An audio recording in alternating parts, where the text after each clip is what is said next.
9 tips you should know before visiting Kuala Lumpur.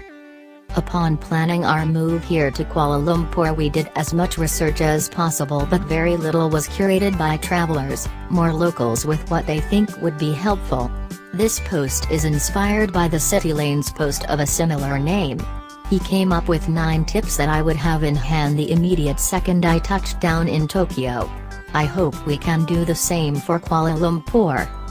1. Mobile phone data. Even for someone moving to KL, I'm not interested in telephone or SMS deals on a prepaid phone plan. The best idea for tourists arriving into KL is to ensure their phone is unlocked and get a Maxis Hotlink prepaid SIM card. The cost is only 10 Rm, $3.30, and with that you also get 7 days free internet. Do not buy this from The Airport. Wait till you get to KL Central Station, as the airport only sells expensive plans. So you can basically get all the internet you need for $3. More countries need to do this. Link, Maxis Hotlink. 2. KLIA Express versus KLIA Transit. This is a weird one. The KLIA Express train from the airport to KL Central Station takes 28 minutes and costs 35 Rm, $12 each way. The KLIA Transit from the airport to KL Central Station takes 39 minutes and also costs $35 each way. Though each train departs about 10 minutes apart, so you will get in at pretty much the same time no matter which you choose.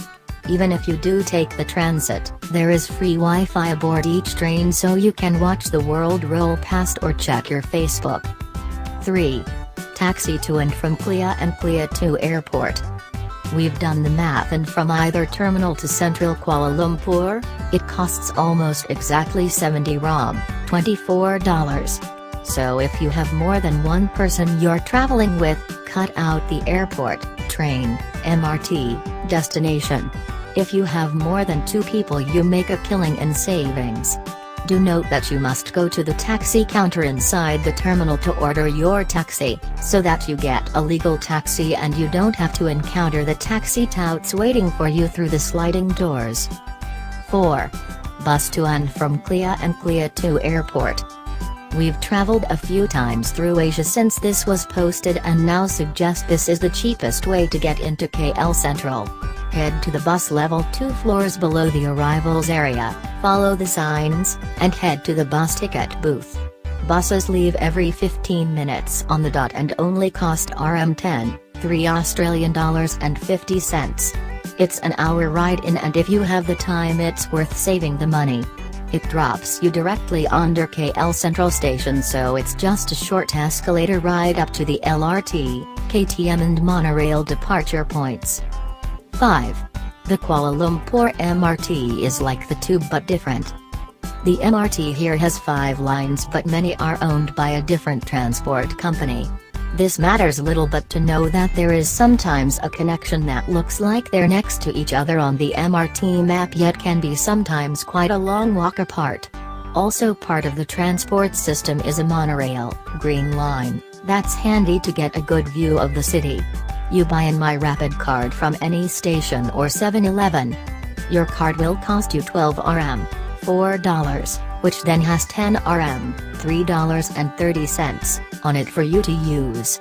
Generally trips are no more than around 60 c. There's around 5 minutes between each train. Do note that there is no manners when boarding public transport. If you're trying to exit a train door, you will find a scrum of Malaysians blocking your exit in their hurry to get on. 6. Why MRT when you can Uber/taxi? Uber has strong-armed its way into KL life here, offering a much more professional service than local taxis. We have had some shocking taxi drivers, most not willing to drive you to your requested destination and all not having a clue what address you want to go to, so unless you have internet connection and Google Maps, I 100% guarantee your driver has no idea where he's going. That's why you should load Uber on your phone before you arrive. The cars are brand new, the drivers have an iPad in every car with a route for them to follow, and you also sometimes get water or lollies from some drivers. In KL we have UberX, which undercuts the price of local taxis for the same journey by 20%, so it's a no-brainer to use them, and since the cost does onto your credit card you can worry about the bill cheap when you get home. 7. Offline maps are your best friend. You can go with the option of the paper tourist maps, but the amount of families I've seen here all standing around in the heat while the one of the parents twists and turns a map around trying to figure out what street they are on, but that's not marked on the map is astounding. Save face by downloading the Kuala Lumpur map before you leave. That way you don't have to worry about getting a SIM card, and you will have a map on hand as soon as you touch down. By just turning on your Wi-Fi on your phone it will pinpoint exactly where you are and you're able to search destinations. 8. Don't bother with Traders Hotel Sky Bar. I know. All your research tells you to head up to Traders Hotel Sky Bar about an hour before sunset, try to score a booth on one of the windows and pay for crap overpriced drinks, and to try to make that beer or wine least 2 hours plus. We know you don't want to have selfies taken in front of you the whole time as people stand in front of you to try to get a decent photo or 12. We're here to tell you, screw that.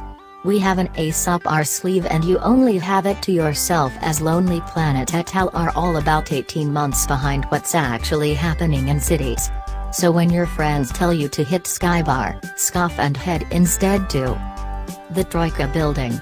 It's brand new and the bar here has just opened.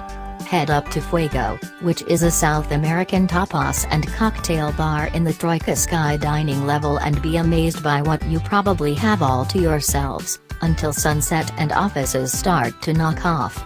If you can get your reception of book a table on the edge, even better. Here the food is amazing and the cocktails at a standard that you would expect in Melbourne of New York at about half the price. A shit cocktail at Traders will cost you about 16 Australian dollars, but a well-made old-fashioned will set you back only about 12 Australian dollars. Trust us, we have been to both and there is no way in hell we will ever waste our time in Traders Hotel Sky Bar ever again. Get here before the masses find out. 9. Go KL free bus service. This would have bypasses us until we were alerted to it. The Malaysian government has just added a few more lines to the central bus circular that is pretty easy for a visitor to navigate. Go KL City Bus, a free bus service, is welcome news for both visitors and residents of Kuala Lumpur. Comfortable, air-conditioned, purple-colored single-decker buses now cruise 2 circular routes covering many of the main sightseeing attractions in the heart of the city. The buses, which are disabled-friendly, run at 5-minute intervals at peak periods and every 15 minutes at other times. They operate from 6 a.m. until 11 p.m. There are now 4 lines you can catch, but weirdly all official websites still only list the 2 original lines. There are now 4, each color-coded. I suggest asking your hotel reception where the closest departure point is from and then working out where you need to change to other color lines if needed. They only travel in one direction, so if you jump on where you jumped off the bus, you will have to finish the loop before going past your stop. But since loops are relatively small, it's a good way to get cool and see a bit more of the city. Also be aware you need to wave these drivers down, as otherwise they will stay in the fast lane and drive straight past you.